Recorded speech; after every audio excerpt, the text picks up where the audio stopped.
नमस्कार साथियों, संस्कृति आईएएस के यूट्यूब चैनल पर आप सभी का स्वागत है। मेरा नाम आप लोग जानते ही हैं, फिर भी मेरा नाम चंद्रशेखर है। आज हम लाइव आप लोगों से रूबरू हो रहे हैं और बीपीएससी एग्ज़ाम अर्थात आगामी परीक्षा को ध्यान में रखते हुए इस सेशन का आयोजन किया जा रहा है। इस सेशन में क्या कुछ खास है और जैसा कि आप लोगों ने थंबनेल देखा होगा उसी पर लिखा गया है कि जो प्रीवियस ईयर क्वेश्चंस हैं उनके माध्यम से हम यह समझने का प्रयास करेंगे कि दरअसल हमारा सिलेबस क्या है। यहाँ आपके जहन में सवाल हो सकता है कि सिलेबस तो पहले ही दिया जा चुका है, फिर इस सिलेबस को अर्थात प्रारंभिक परीक्षा में जो भी सवाल पूछे गए हैं उन सवालों के माध्यम से समझने की क्या ज़रूरत है। बिल्कुल ज़रूरत है, थोड़ी देर में उसको समझेंगे। तो उससे पहले आप लोगों ने जो पहले के सेशन देखे होंगे उस सेशन में आप लोगों को बताया गया होगा कि कौन कौन से बताया गया है इनफैक्ट कि कौन कौन से इसमें सब्जेक्ट हैं और कैसे हमारी क्या रणनीति है आगे लेकर के चलने की।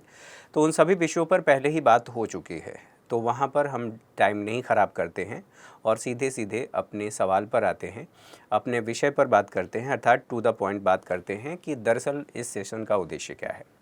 तो जैसा कि मैंने पहले कहा कि सिलेबस को समझना दो दृष्टिकोण से ज़रूरी होता है और सिलेबस को दो तरीके से हम समझ सकते हैं। पहला जो हमारे पास सोर्स होता है या समझने का तरीका होता है, जो किसी भी एग्ज़ाम की आप तैयारी कर रहे हैं उस एग्ज़ाम में सिलेबस दिया रहता है, उस एग्ज़ाम का सिलेबस दिया रहता है कि क्या कुछ आपको पढ़ना है। लेकिन समस्या यहाँ पर आती है कुछ बच्चों के साथ, या सभी के साथ ये समस्या आती है कि जो सिलेबस दिया गया है कुछ नाम दे दिए गए हैं, कुछ टॉपिक के नाम दे दिए गए हैं या केवल कह दिया गया है भारतीय अर्थव्यवस्था। तो क्या भारतीय अर्थव्यवस्था से ही आप समझ जाएंगे या उसका सूक्ष्म अवलोकन आप करेंगे? तो यहाँ पर ज़रूरी ये हो जाता है कि उसका आप सूक्ष्म अवलोकन करें। अवलोकन करने का दो तरीका है, एक तो ये कि आप उसको देख लें और भारतीय अर्थव्यवस्था के सभी टॉपिक को आप पढ़ लें। तो अगर ऐसा आप करते हैं तो इसका मतलब यह है कि आप सही दिशा में नहीं जा रहे हैं।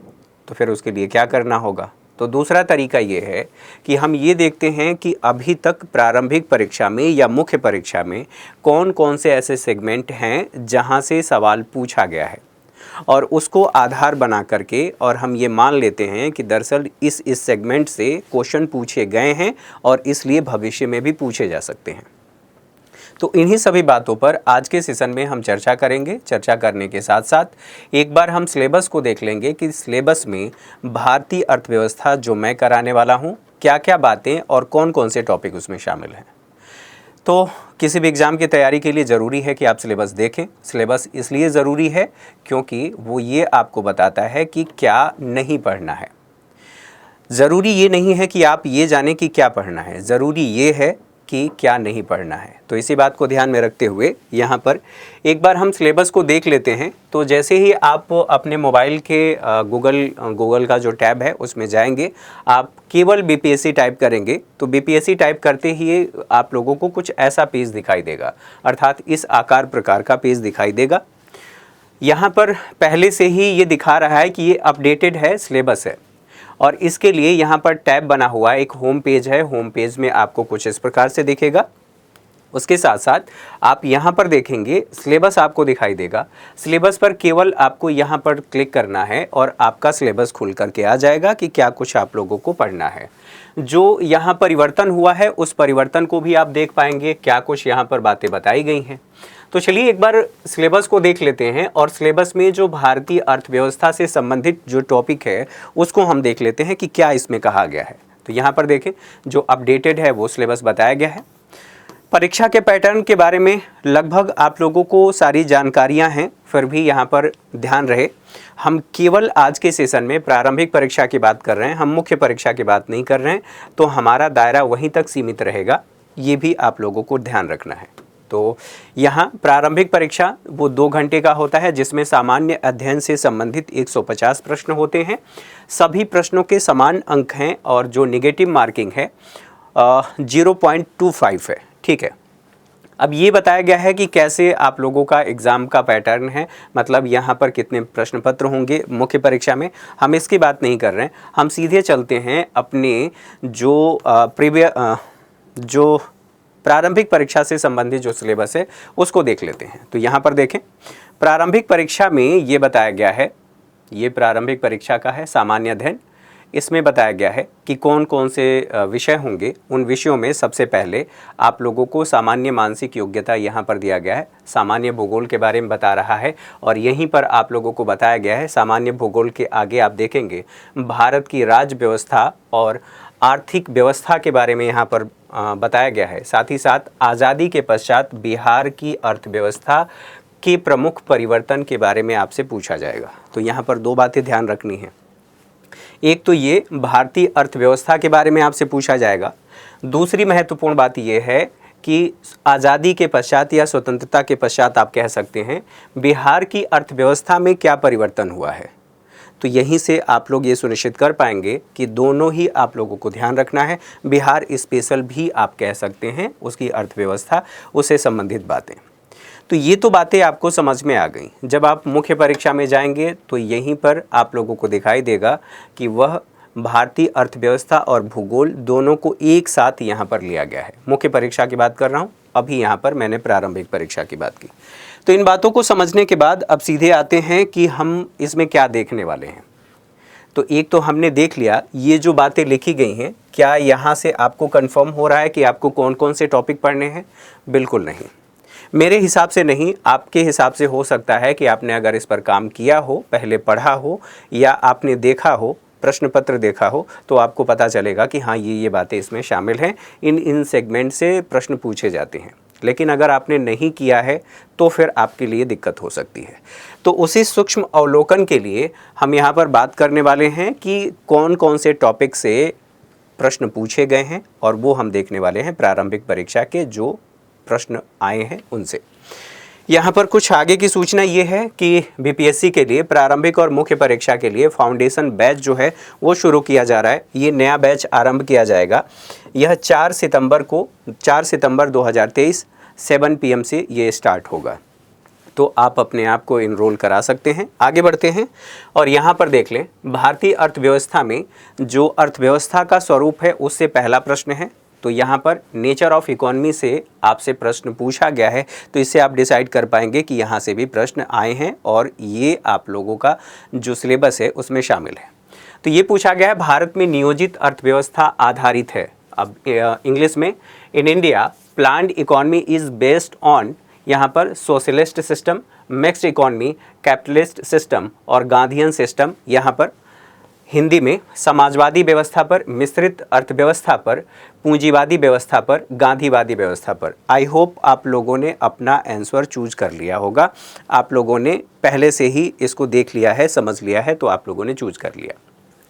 स्वाभाविक सी बात है, आप लोगों ने पढ़ा है, अगर कोई भी किताब इकोनॉमी की पढ़ी होगी तो उसमें मिश्रित अर्थव्यवस्था बताया गया है। अब सवाल ये है कि मिश्रित अर्थव्यवस्था का मतलब क्या है? तो मिश्रित अर्थव्यवस्था का मतलब ये है कि जिस अर्थव्यवस्था में सार्वजनिक प्लस निजी क्षेत्र दोनों की भागीदारी होती है। आप ऐसे भी कह सकते हैं दोनों का सह अस्तित्व होता है, उसे हम कहते हैं कि यह मिक्स्ड इकोनॉमी है।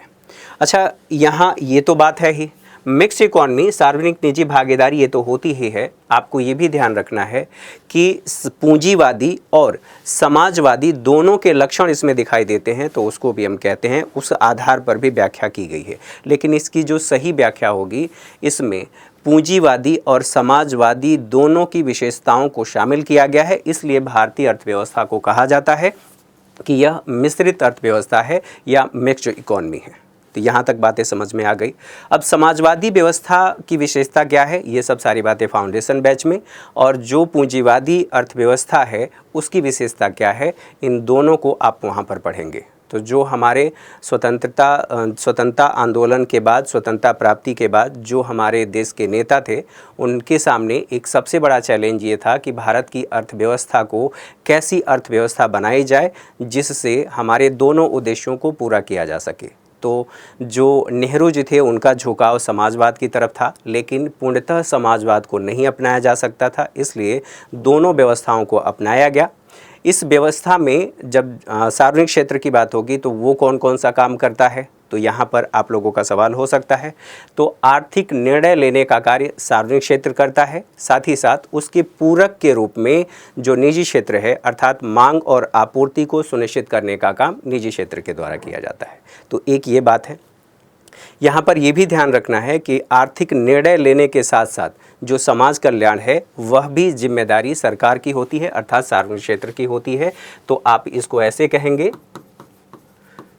पूंजीवादी व्यवस्था की विशेषता और यहाँ पर समाजवादी जो विचारधारा है, अर्थव्यवस्था है, उसकी विशेषता, दोनों को मिलाकर के मिक्स्ड इकोनॉमी कहा जाता है। तो आपका सही विकल्प बी होगा।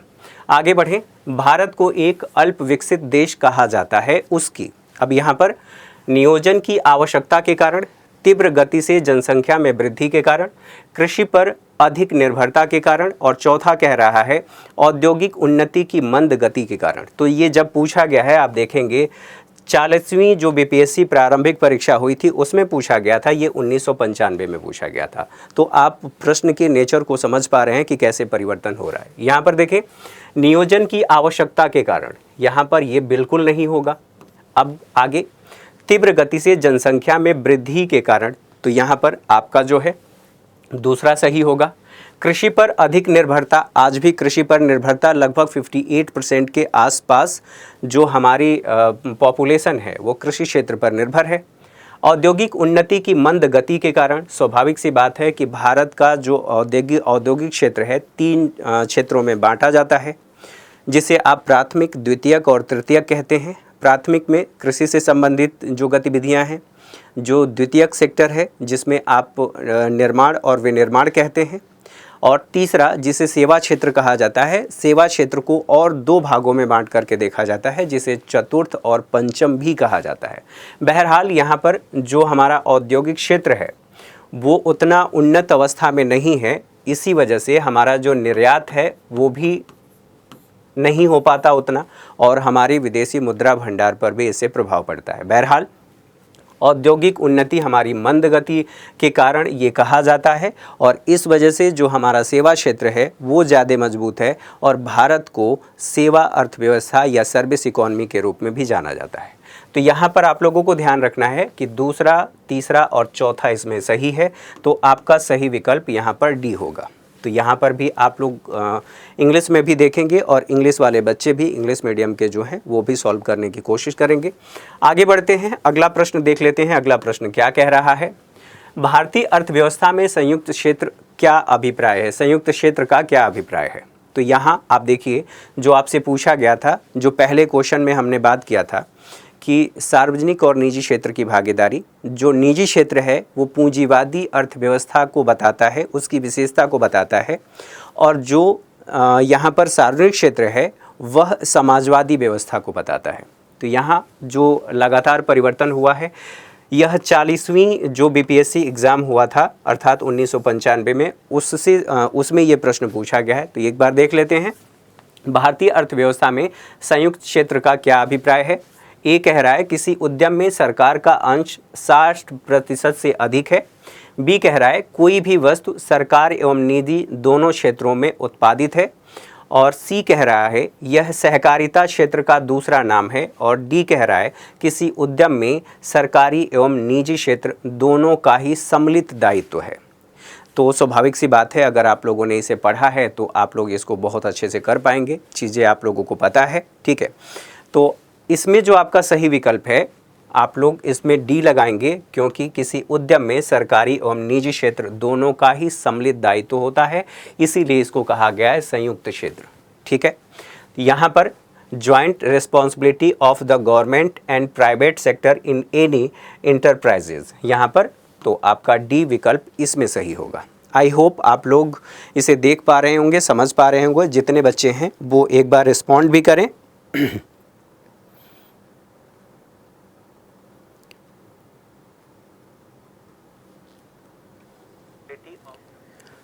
आप रिस्पॉन्ड भी करें, आपके लगातार लगातार आप सभी के जवाब आ रहे हैं, तो सबके जवाब यहाँ दिख भी रहे हैं। चलिए आगे बढ़ते हैं, अगले प्रश्न को देख लेते हैं। अगला प्रश्न क्या कहता है, और यह भारतीय अर्थव्यवस्था के स्वरूप से संबंधित अभी प्रश्न पूछे जा रहे हैं। यहाँ पर देखें, यह सत्य होगा कि भारत को परिभाषित किया जाए। परिभाषित कैसे करेंगे, किस रूप में करेंगे? ए कह रहा है एक खाद्य की कमी वाली अर्थव्यवस्था के रूप में। तो क्या भारत में खाद्यान्न की कमी है? दूसरा अर्थात बी कह रहा है एक श्रम आधिक्य वाली अर्थव्यवस्था के रूप में। सी कह रहा है एक व्यापार आधिक्य वाली अर्थव्यवस्था के रूप में। डी कह रहा है एक पूंजी आधिक्य वाली अर्थव्यवस्था के रूप में। तो यहाँ पर देखिए, अगर आप लोग करंट से जुड़े हुए हैं और करंट के क्वेश्चन आप लगातार कर रहे हैं, तो आप लोगों को पता होगा कि हम चीन को पीछे छोड़ करके और विश्व की पहली सबसे बड़ी आबादी वाला देश बन गए हैं। अर्थात भारत का स्थान अब पहला हो गया है। किसी मामले में भी तो हम आगे आए, भले जनसंख्या के मामले में ही कहें, लेकिन हम पहले स्थान पर आ चुके हैं। बहरहाल क्वेश्चन पर बात करते हैं। सत्य होगा परिभाषित करता है किस चीज़ को? खाद्य की कमी वाली अर्थव्यवस्था। तो जो हम लोगों ने ग्रीन रेवोल्यूशन शुरू किया था 60 के दशक में, हमने ये देखा कि उस समय हमने पैदावार ज़्यादा किया और पैदावार की बदौलत जो हमारी अर्थव्यवस्था है अब सरप्लस इकॉनमी हो गई है खाद्यान्न के क्षेत्र में। खाद्यान्न के क्षेत्र में सरप्लस की बात की जा रही है। तो ये तो आपका नहीं हो सकता। तो खाद्यान्न की कमी वाली जो बात कही जा रही है ये बिल्कुल नहीं हो सकता। दूसरी बात करें, एक श्रम आधिक्य वाली अर्थव्यवस्था। तो जैसा कि मैंने बताया कि हम फर्स्ट हो गए हैं पॉपुलेशन के मामले में, फर्स्ट हो गए हैं। इसी से आप लोग समझ पा रहे होंगे कि दरअसल मैं कहना क्या चाह रहा हूँ। तो यहाँ पर देखें, एक श्रम आधिक्य वाली अर्थव्यवस्था के रूप में हम स्थापित हो चुके हैं। अब कार्यशील आबादी की भी बात होती है। तो कार्यशील आबादी जो 15 से लेकर के 64 वर्ष की आयु वर्ग की जो आबादी है, इसे कार्यशील आबादी कहा जाता है। और आपने पढ़ा होगा, तो यहाँ पर आप लोगों को याद होगा कि भारत को ये कहा जा रहा है कि यह विश्व का सबसे युवा देश है। अब युवा हैं तो यानी कि कार्यशील तो होंगे ही। इसी से संबंधित जो 15 वर्ष से कम के होंगे, और यहाँ पर जो 64 वर्ष है इससे अधिक उम्र के जो लोग होंगे वो आश्रित आबादी होंगे, न कि कार्यशील आबादी होंगे। हम रोज़गार के लिए, हमें काम मिले इसके लिए हम विदेशों में जाते हैं। ये अलग बात है कि वो हमारी सॉफ्ट पावर पॉलिसी को मजबूत करता है, वो अलग बात है। आप लोग आईआर में उसे पढ़ते हैं। बहरहाल यहाँ पर ध्यान ये रखना है कि हम श्रम आधिक्य वाली अर्थव्यवस्था के रूप में जाने जाते हैं, क्योंकि हमारे यहाँ पॉपुलेशन भी है और कार्यशील आबादी भी है। तो आपका सही विकल्प होगा इसमें बी। चलिए आगे बढ़ते हैं, अगले प्रश्न को देख लें। ये भारतीय अर्थव्यवस्था के स्वरूप से संबंधित अंतिम प्रश्न है। कुछ और प्रश्न पूछे गए हैं लेकिन वो मिला जुला है, अर्थात कई अन्य टॉपिकों उसको समाहित करता है। इसलिए जो कोर यहाँ से पूछा गया है अर्थव्यवस्था के स्वरूप से, उन्हीं प्रश्नों को लिया गया है। तो भारत में किस तरह की अर्थव्यवस्था है? तो यहाँ समाजवादी, गांधीवादी, मिश्रित या स्वतंत्र। तो यहाँ समाजवादी तो है नहीं, क्योंकि अगर पूर्णतः, जैसा कि मैंने पहले ही बताया, पूर्णतः अगर समाजवादी व्यवस्था को अपना लिया जाता तो इसका मतलब यह होता कि भारत में बाज़ार नहीं होता। बाज़ार नहीं होती तो प्रतिस्पर्धा नहीं होती, और यदि प्रतिस्पर्धा नहीं हो रही है तो इसका सीधा सीधा सा मतलब यह है कि जो वस्तुओं और सेवाओं की गुणवत्ता देखने को मिलती है, अब देखने को मिलती है, वो नहीं होता। अर्थात आप ऐसे भी कह सकते हैं कि उपभोक्ता के पास विकल्प नहीं होता। किस संदर्भ में? तो वस्तुओं और सेवाओं के संदर्भ में। तो यहाँ पर समाजवादी व्यवस्था नहीं है, क्योंकि समाजवादी व्यवस्था होती तो संसाधनों पर समान अधिकार और संसाधनों के समान वितरण की बात होती, और भारत में ये संभव नहीं था, क्योंकि यहाँ पर जमींदार, और उस तरह की स्वतंत्रता के समय की बात कर रहा हूँ, उस तरह के प्रवृत्ति के लोग थे, तो वो अपना अधिकार अपने संसाधनों पर छोड़ना नहीं चाहते थे। इसीलिए नेहरू जी और अन्य जो हमारे देश के नेता थे, अगुआ थे, उन्होंने ये कहा कि हम केवल समाजवाद को नहीं अपना सकते। तो समाजवाद को नहीं अपनाया गया, क्योंकि सरकार इस व्यवस्था में क्या करती है, संसाधनों पर अधिकार रखती है और सबको समान वितरण सुनिश्चित करने का काम करती है। तो यहाँ पर ये नहीं होगा। गांधीवादी भी नहीं है, स्वतंत्र तो है ही नहीं। तो यहाँ जो सही विकल्प है आपका मिश्रित अर्थात मिक्स्ड इकोनॉमी है। ठीक है। तो इसमें दोनों अर्थात समाजवादी और पूंजीवादी दोनों के गुण अर्थात विशेषताएं शामिल हैं। अब योजना आयोग, जब हम बात कर रहे हैं कि अर्थव्यवस्था का स्वरूप हमने समझ लिया, उसके बाद योजना आयोग की स्थापना होती है और भारतीय अर्थव्यवस्था में लक्षित विकास को प्राप्त करने की कोशिश की जाती है सभी क्षेत्रों के हिसाब से कि किस क्षेत्र में हम किस तरह से और कैसे आगे बढ़ेंगे। ठीक है, तो यहाँ तक बातें आप लोगों के समझ में आ गई होंगी। चलिए यहाँ देखें, योजना आयोग से संबंधित प्रश्न है। योजना आयोग एक क्या है? मंत्रालय है, ये आप लोगों को अंडरस्टूड है। एक शासकीय विभाग है, परामर्शदात्री संस्था है, स्वशासी निगम है। अब यहाँ ध्यान ये रखना है कि जब योजना आयोग था, अब योजना आयोग नहीं है। उस समय ये प्रश्न पूछा गया, यह 39वीं बीपीएससी एग्ज़ाम में पूछा गया था, ठीक है, 1994 में। और क्या पूछा गया है? उस समय योजना आयोग था, अर्थात 1 जनवरी 2015 से पहले योजना आयोग था। उसके बाद नीति आयोग उसका स्थान ले लिया। आप ऐसे भी कह सकते हैं कि नीति आयोग ने योजना आयोग को रिप्लेस कर दिया, ठीक है। मंत्रालय बिल्कुल नहीं था, शासकीय विभाग बिल्कुल नहीं, परामर्शदात्री और स्वशासित निगम, दोनों में आप लोगों को कन्फ्यूजन हो सकता है। तो दोनों को ध्यान में रखते हुए आप सभी बताएंगे और एक बार सेशन को शेयर करेंगे सभी बच्चे। यहाँ पर देखें, परामर्शदात्री यह संस्था परामर्शदायी संस्था है। परामर्शदायी संस्था क्यों है? क्योंकि यह भारत सरकार को सलाह देने का काम करती थी। सलाह देना कैसा और किस क्षेत्र में सलाह देती थी? प्लानिंग कमीशन की बात की जा रही है। तो इसकी स्थापना से संबंधित बातों को देख लेते हैं, फिर हम आते हैं कि किस क्षेत्र में ये सलाह देती थी। इसकी स्थापना कब हुई थी? यहाँ से आप लोग कई सारे प्रश्नों को सॉल्व कर पाएंगे। 15 मार्च 1950 इसकी स्थापना हुई थी। केंद्रीय मंत्रिमंडल ने एक प्रस्ताव पारित करके इसकी स्थापना की है। तो स्वाभाविक सी बात है कि यह न तो मंत्रालय है और न ही संवैधानिक संस्था है। तो यह एक सांविधिक संस्था होगी, संवैधानिक नहीं है। अगर संवैधानिक होती तो संविधान में इसका उल्लेख होता, संविधान में उल्लेख नहीं है, इसलिए इसको कहा जा रहा है कि इसमें जो दिए गए हैं ऑप्शन, उसके आधार पर यह एक परामर्शदायी संस्था है। परामर्श किस क्षेत्र में देता है? यह भी देता था, सॉरी। तो यह सरकार को जो आर्थिक विकास से संबंधित मुद्दे हैं, उन सभी मुद्दों पर यह सलाह देने का काम करता था। इसलिए इसे एक परामर्शदायी संस्था के रूप में जाना जाता है। अब इसी से संबंधित आप लोगों को एक और सवाल ध्यान रखना है कि आपसे ये पूछा जा सकता है कि इसकी स्थापना किसकी सिफारिश पर किया गया था। तो स्थापना की बात आती है तो यहीं पर आप लोगों को ध्यान रखना है कि केसी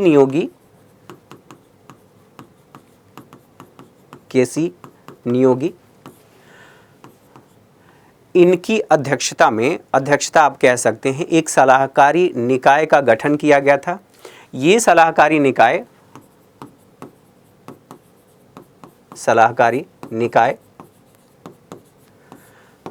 1946 में इसका गठन हुआ था। और उसके बाद इनकी सलाह पर ये जो सलाहकारी निकाय गठित किया गया था, जो इन्होंने सलाह दिया, इन्हीं की सलाह के आधार पर योजना आयोग प्लानिंग कमीशन की स्थापना हुई थी। तो इससे संबंधित अगर प्रश्न आए तो आप लोग आई होप कर पाएंगे। यहाँ पर ध्यान ये रखना है कि ये ख़त्म ज़रूर हो गया है। आप लोगों में से बहुत से बच्चों के जहन में ये सवाल आ सकता है कि अब तो ये ख़त्म हो गया है, तो इसको पढ़ने का क्या मतलब है? बिल्कुल पढ़ने का मतलब ये है, जब आप जीडीपी पढ़ते हैं, सॉरी नेशनल इनकम पढ़ते हैं, तो नेशनल इनकम में आप ये देखते हैं कि जीडीपी की गणना किस आधार पर की जा रही है। क्या मार्केट प्राइस पर किया जा रहा है या फैक्टर कॉस्ट पे किया जा रहा है? तो आज जो हम लोगों ने जो नया बदलाव हुआ है, उसके आधार पर केवल हम जीडीपी लिखते हैं, ना तो वहाँ पर एमपी लिखते हैं और ना ही एफसी लिखते हैं, अर्थात फैक्टर कॉस्ट लिखते हैं। तो इसका मतलब यह नहीं हुआ कि हम लोग फैक्टर कॉस्ट पढ़ते नहीं हैं। फैक्टर कॉस्ट हम फिर भी पढ़ते हैं क्योंकि उसका भी योगदान है। उसी तरह से भारत का आर्थिक विकास जो हुआ है उसमें, और जो क्षेत्रीय आधार पर विकास हुआ है, चाहे आप कृषि क्षेत्र की बात कर लीजिए या फिर औद्योगिक क्षेत्र की बात कर लीजिए, इन सभी के विकास में योजना आयोग का महत्वपूर्ण स्थान है। तो महत्वपूर्ण स्थान है तो उसे आप भुला नहीं सकते, आपको ये पढ़ना ही पड़ेगा और इससे संबंधित बातों को आप लोगों को डेटा को याद रखना पड़ेगा। इसलिए यहाँ पर योजना आयोग महत्वपूर्ण है और योजना आयोग को पढ़ना पड़ेगा। तो यहाँ सही विकल्प आपका क्या हुआ, आप देखिए परामर्शदायी संस्था है। इससे संबंधित जो बातें थी इसके बारे में हम लोगों ने समझ लिया। साथ ही साथ आप लोगों को ये भी ध्यान रखना है कि इसके जो अध्यक्ष होते हैं, पदेन अध्यक्ष, वो हमारे प्रधानमंत्री होते हैं और एक उपाध्यक्ष होते हैं, उपाध्यक्ष। ठीक है, आगे बढ़ते हैं, अगले प्रश्न को देखते हैं। अगला प्रश्न क्या कह रहा है, तो यहाँ पर ध्यान रखना है कि ये कह रहा है योजना आयोग का गठन कब हुआ था। ये पूछा गया है 40वीं बीपीएससी एग्जाम में, अर्थात 1995 की बात की जा रही है। योजना आयोग का गठन कब हुआ था, स्वाभाविक सी बात है, यहाँ पर आप बी को टिक करेंगे, इसमें बहुत कुछ दिमाग लगाने वाली बात है ही नहीं। बहरहाल आगे बढ़ते हैं, अगला प्रश्न देख लें। अगला प्रश्न क्या कह रहा है, अगला प्रश्न कह रहा है भारत की 8वीं पंचवर्षीय योजना की अवधि थी। अब यहाँ आप लोगों को ध्यान रखना है कि 8वीं पंचवर्षीय योजना कब से कब तक है। तो ये बिल्कुल फैक्चुअल पूछा जा रहा है, आपसे डेट पूछा जा रहा है, तो आपको डेट याद होना चाहिए। भारत की 8वीं पंचवर्षीय योजना, the period of 8th 5-year plan India is,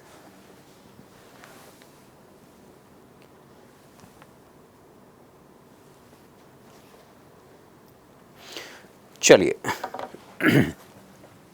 यहाँ पर कुछ बच्चों के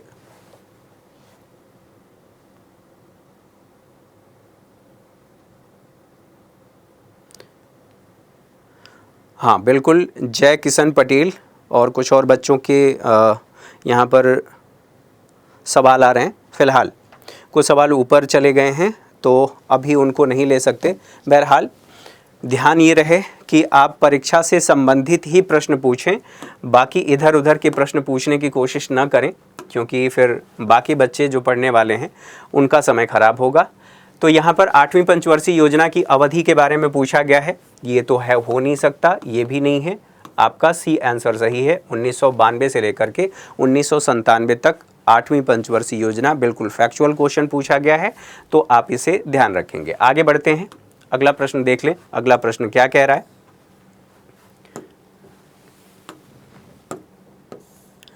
अगला प्रश्न यह 41वीं बीपीएससी में पूछा गया है 1996 में। योजना आयोग का स्वरूप है। अब यहीं जो प्रश्न पहले पूछा गया है उसको रिपीट किया गया है। अच्छा, एक चीज़ ध्यान रखना है कि बहुत ज़्यादा क्वेश्चन इसमें रिपीट हुए हैं, लेकिन अब वो जो रिपीटेशन होता था उसमें कमी आई है। तो आप लोग ऐसा ना सोचें कि जो प्रश्न पूछ लिया गया है केवल उसी को पढ़ के जाएं और वहीं से हो जाएगा, मामला ख़राब हो सकता है। बहरहाल योजना आयोग का स्वरूप क्या है, सरकारी विभाग, और यहाँ पर जो पहले भी हम लोग देख चुके हैं परामर्शदात्री, तो परामर्श देने का काम ये करती थी। ठीक है, तो आपका बी विकल्प यहाँ पर सही होगा। आगे बढ़ें, अगले प्रश्न को देख लें। अगला प्रश्न क्या कह रहा है,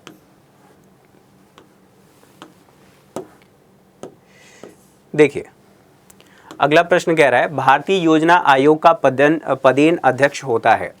the chairman of the planning commission of India is, यहाँ पर योजना मंत्री, प्लानिंग मिनिस्टर दे रहा है जो कि था नहीं, यहाँ पर प्रधानमंत्री दे रहा है, राष्ट्रपति दे रहा है। तो जैसा कि हम लोगों ने पहले ही बात कर लिया था कि जो इसकी स्थापना हुई थी, स्थापना के बाद हमने अध्यक्ष के बारे में बात किया था, पदेन अध्यक्ष इसके प्रधानमंत्री हुआ करते थे, तो आपका सही विकल्प बी होगा।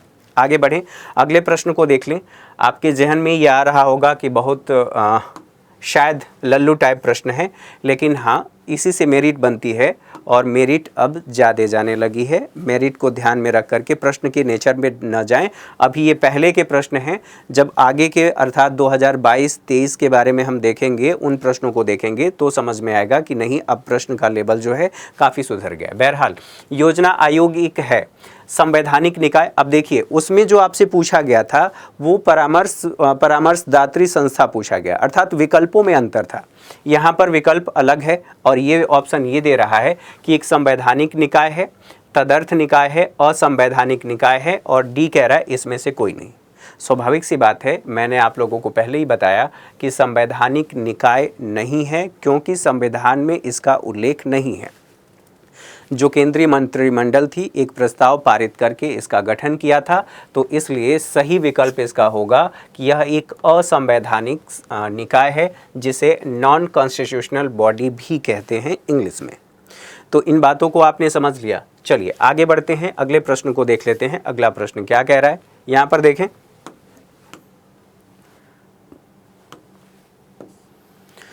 जो अगला प्रश्न है ये कह रहा है कि योजना आयोग की स्थापना कब हुई थी। अगर आप लोगों ने नोटिस किया हो तो पहले आप लोगों से वर्ष पूछा था कि किस वर्ष इसकी स्थापना हुई थी। यहाँ पर 47वीं जो बीपीएससी है इसमें जो 2005 में हुआ था, इसमें पूछ लिया गया है डेट आपसे, मतलब तारीख की बात कह रहा है, यहाँ पर केवल वर्ष नहीं है।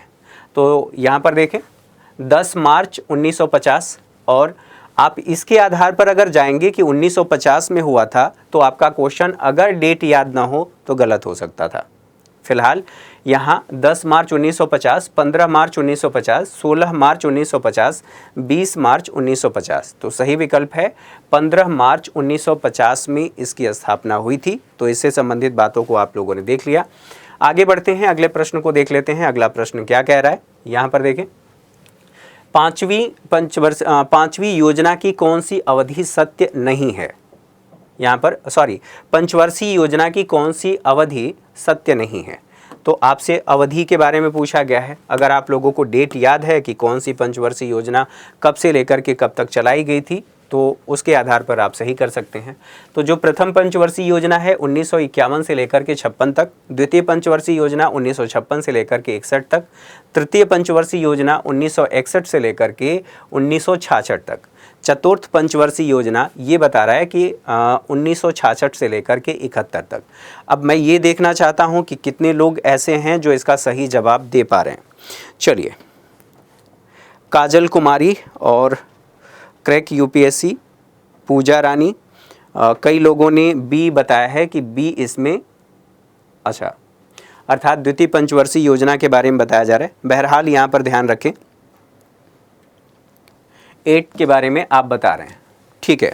कुछ और लोगों के जवाब आ जाते हैं, फिर आगे बढ़ते हैं, देखते हैं कि कितने लोगों को याद है डेट के साथ, मतलब जो योजना अवकाश बीच में था उसको भी आप लोग याद कर पाए हैं। चलिए,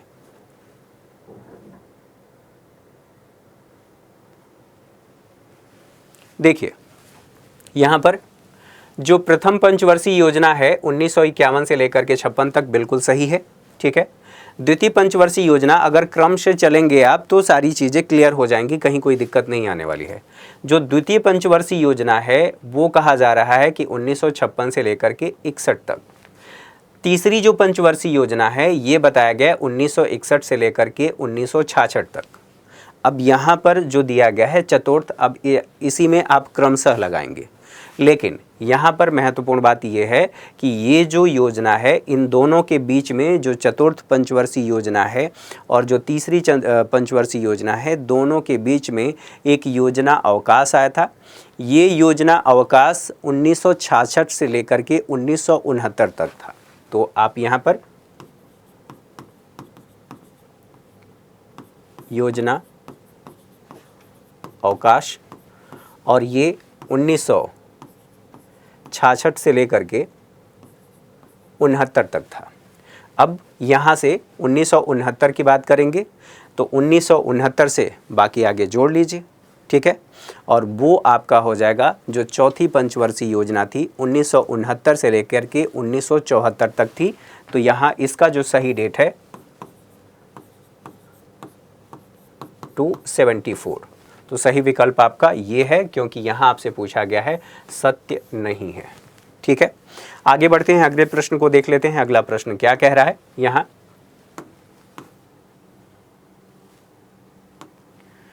देखिए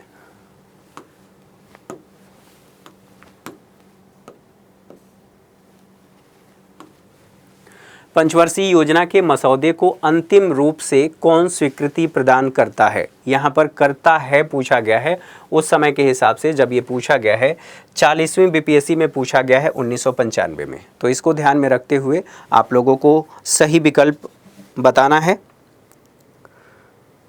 शानदार। लक्ष्मण रॉय, दीपक दीपक आपने गलत बताया है, मैक्सिमम बच्चों ने सही बताया है। ठीक है, चलिए आगे बढ़ते हैं। अब जो अगला प्रश्न है ये आपसे पूछ रहा है कि अंतिम रूप जो पंचवर्षीय योजनाएं थीं उनको कौन देता था। तो क्या राष्ट्रपति देता था, योजना आयोग देता था, राष्ट्रीय विकास परिषद, या उपर्युक्त में से कोई नहीं। यहाँ पर देखेंगे who finally approved of the agenda of 5 year plan. यहाँ पर president, planning commission, national development council, none of these अर्थात नॉन ऑफ दी अबव, ऐसे भी आप कह सकते हैं। तो सही विकल्प आप सभी का क्या है? कुछ लोगों का बताना है कि 9 का 9th का सी सही है। अच्छा, बाकी लोगों का क्या कहना है? ठीक है, चलिए यहां पर बात कर लेते हैं। राष्ट्रपति नहीं है क्योंकि यह एक गैर संवैधानिक संस्था आप जिसको कह रहे हैं, नॉन कॉन्स्टिट्यूशनल बॉडी है, स्वाभाविक सी बात है, यहाँ पर राष्ट्रपति का कोई योगदान नहीं है। योजना आयोग खुद इसका निर्धारण नहीं करता था, सवाल है कि कौन करता था। तो वर्ष 1952 में आप 1952 की बात करेंगे, नेशनल डेवलपमेंट काउंसिल बनाया गया था जिसे एनडीसी कहा जाता है संक्षेप में, और यह अंतिम रूप से जो पंचवर्षीय योजनाओं का मसौदा आता था उसे अंतिम स्वीकृति देने का काम करता था। अब इसकी स्थापना, जैसा कि मैंने आपको बताया कि यह भी एक, जब बात होगी कि ये कैसा संस्था है अर्थात एनडीसी की बात होगी, तो यह भी एक संविधान से इतर, संवैधानेतर संस्था है। संविधान में इसका उल्लेख नहीं है। इसके पदेन अध्यक्ष की बात होगी कि कौन होता था, तो इसके भी पदेन अध्यक्ष प्रधानमंत्री ही होते थे। पदेन अध्यक्ष इसके पीएम होते थे। ठीक है, यहाँ पर महत्वपूर्ण बात यह भी है कि सदस्यों के बारे में आपसे पूछा जा सकता है, सदस्य कौन कौन होते थे। तो यहाँ पर ध्यान रखना है कि जो राज्य की बात होगी तो राज्यों के सीएम अर्थात मुख्यमंत्री, सभी राज्यों के मुख्यमंत्री की बात हो रही है। अब राज्य की बात हम कर रहे हैं, इसके अलावा जो संघ शासित प्रदेश हैं इसके कौन होते थे, तो यहाँ उपराज्यपाल,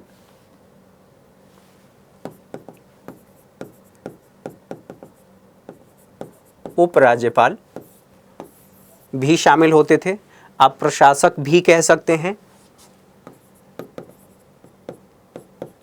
प्रशासक ये शामिल होते थे। साथ ही जो योजना आयोग के सदस्य होते थे, प्लानिंग कमीशन के सदस्य, यह भी इसमें सदस्य के रूप में, पदेन सदस्य के रूप में शामिल होते थे। तो इससे संबंधित जो बातें थी योजना आयोग के सदस्यों से संबंधित, उसको हम लोगों ने देख लिया। अब सवाल ये भी होगा कि जो राष्ट्रीय विकास परिषद है, एनडीसी है, इसका कार्य क्या होता था। तो आप सभी एक बार कमेंट करके सभी बच्चे बताएं कि इसका कार्य क्या होता था। ठीक है,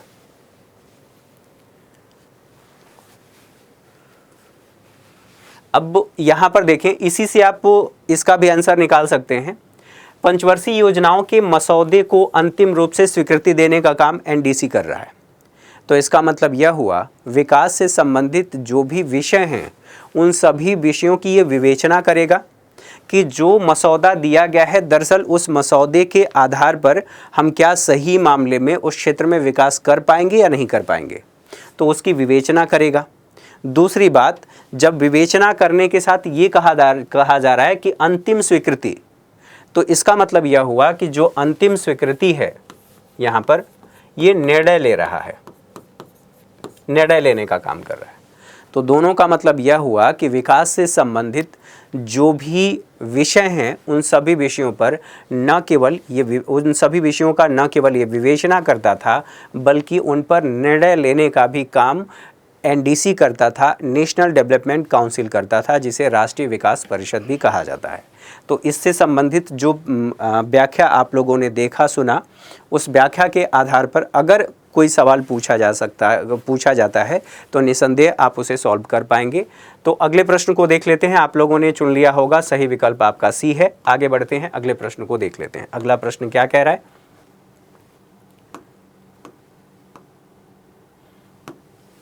चलिए, ये कहा जा रहा है कि 8वीं योजना के अंतर्गत जीडीपी को निम्न स्तर तक बढ़ाने का लक्ष्य निर्धारित किया गया था। अब सोचिए, आपसे केवल ये नहीं पूछा गया है कि ये जो योजना थी उसका लक्ष्य क्या था, किस क्षेत्र से संबंधित था, बल्कि आपसे यह भी पूछ लिया गया है कि जो 8वीं पंचवर्षीय योजना थी उस योजना में विकास का लक्ष्य कितना निर्धारित किया गया था, कि हम कितना विकास कर पाएंगे और कितना नहीं कर पाएंगे। तो इसी से संबंधित जो बातें हैं उनको देखिए। ये कहा गया है कि 6.5%। तो आप लोगों को ये डेटा भी याद होने चाहिए। यहाँ से अच्छे खासे सवाल पूछे गए हैं, तो उन सभी सवालों को ध्यान रखना है और उसके आंसर को अगर आप सही ढंग से या किसी व्याख्या को, किताब से आपने व्याख्या पढ़ी है तो अच्छी बात है, आप उसको अच्छे से कर पाएंगे। यहाँ पर देखिए 6.5% और यहाँ पर बताया जा रहा है 4.5%, यहाँ पर 6% और यहाँ पर जो डी विकल्प है 5.6% बता रहा है। तो इससे संबंधित बातों को आप लोगों ने देख लिया। अब सही विकल्प किसका क्या है आप लोग एक बार कमेंट करके ज़रूर बताएं। यहाँ पर देखें कितने लोग बता पा रहे हैं। तो दीपक, निक्कू, काजल, लक्ष्मण, पूजा, मनोज, सभी लोगों ने सी बताया है।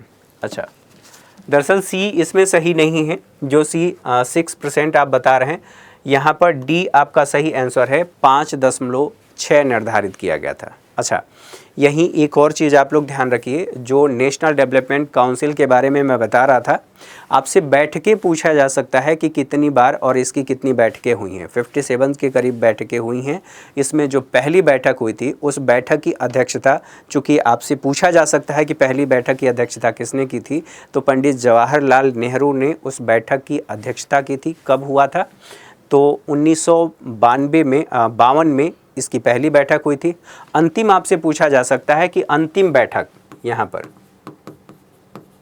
अंतिम बैठक, ये पिछले प्रश्न का मैं बता रहा हूँ, अंतिम बैठक कब हुई थी।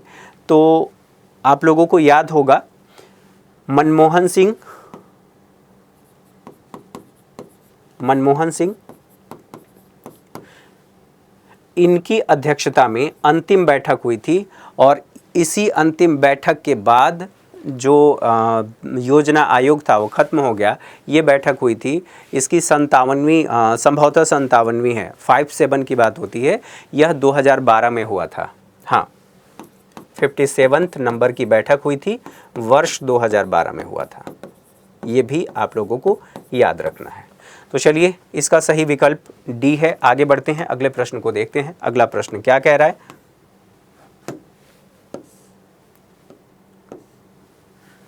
अगला प्रश्न, पंचवर्षीय योजना को अंतिम अनुमोदन, वही वाला प्रश्न जो आपने देखा, अंतिम अनुमोदन देता है राष्ट्रीय विकास परिषद, संसद, योजना आयोग, योजना मंत्रालय।